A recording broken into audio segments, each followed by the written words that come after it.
So the Dow Jones sitting below the 20,000 point mark for the first time in 3 years tonight, virtually erasing the gains made during the Trump presidency, which some of his critics seem to be celebrating today. Let's dig into the markets and the politics of coronavirus with Fox News contributors Leslie Marshall and Governor Mike Huckabee. Great to have both of you with us. Hi, Shannon. Thank you. Okay, Politico today actually warns those who are excited about the economy being a problem for the president, saying this: why some Democrats worry the coronavirus could help Trump win re-election. Trump has time on his side with the coronavirus spreading early in the election cycle. This week, the Republican president adopted a more somber tone, and some Democrats are beginning to worry that he could mold the narrative to his benefit. A massive stimulus, including direct payments to Americans, could help him in November. Leslie, the article also talks about the fact that if an incumbent gets people through the worst part of a crisis, they generally have no problem being reelected. Jury's still out on how this is going to go. History's on his side. Look what happened with FDR when we were in the middle of a war, which certainly was a crisis in World War II.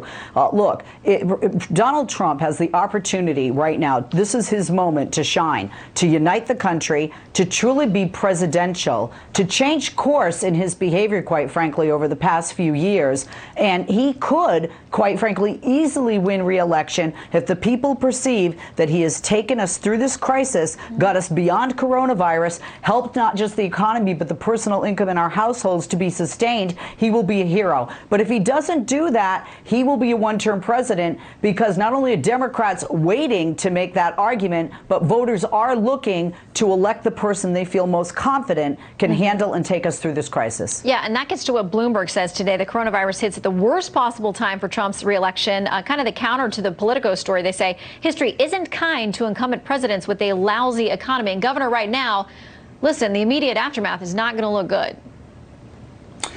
But the economy is not in trouble because of something Donald Trump did. It's in trouble because of something that no politician, Democrat or Republican, had a thing to do with it. It's a disease. It's a pandemic. You know, I find it distasteful, Shannon, that we're even talking about the whole political ramifications when there are people right now in the ICU struggling for their next breath, and when millions of Americans aren't going to get a paycheck this week, and when the economy is so bruised by this, and even when our culture has been upended by not having everything from March Madness to Major League Baseball. And so we got people talking about the political prospects of it. I get it. I understand we got to do it. But I think the most important thing that we're seeing out of this president, and I'm grateful for it, is that he's focused solely on every aspect of managing the crisis. We couldn't prevent it.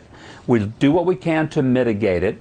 But now it's a matter of managing it. And look at all these resources, whether it's bringing the states together, giving governors the things they need to do at the state level.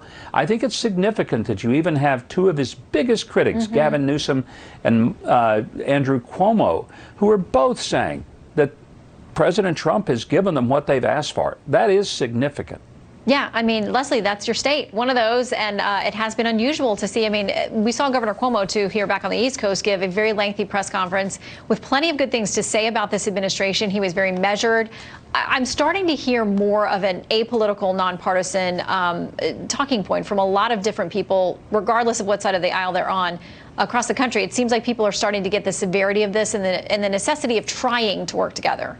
Absolutely, and that's what we have to do. You know, Joe Biden said it. I've said it. A lot of people have said this virus doesn't care if you're a Democrat or Republican. It's not going to attack you because you're a certain race or gender or socioeconomic status.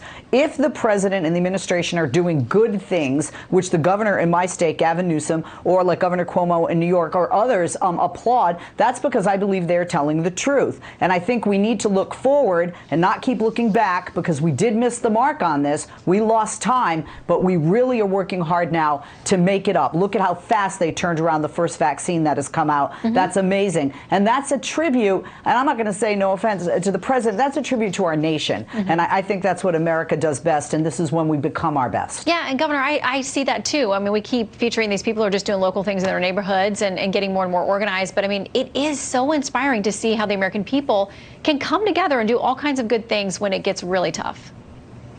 Well, in a free society, our leaders aren't supposed to do stuff for us. They're supposed to simply protect us from the big things so that we can do things for ourselves. America was never made strong because a president took us on like a daycare operator, and all of us were the infants that had to be bottle fed. We're a great nation because we're an innovative, very resilient, and very resourceful people.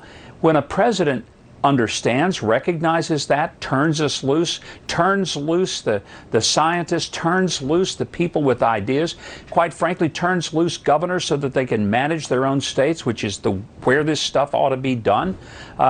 It's that a president is doing exactly what he's supposed to be doing, not putting on a cape and flying through the cities, but rather recognizing that his job is to encourage and empower the American people to do what they're best at, and that's overcoming even the toughest of circumstances. Yeah, it's a good time for us to all just be Americans and humans and look out for each other. Governor Huckabee, Leslie Marshall, good to have you both. Thank you, Shannon. Good to Thank you very much.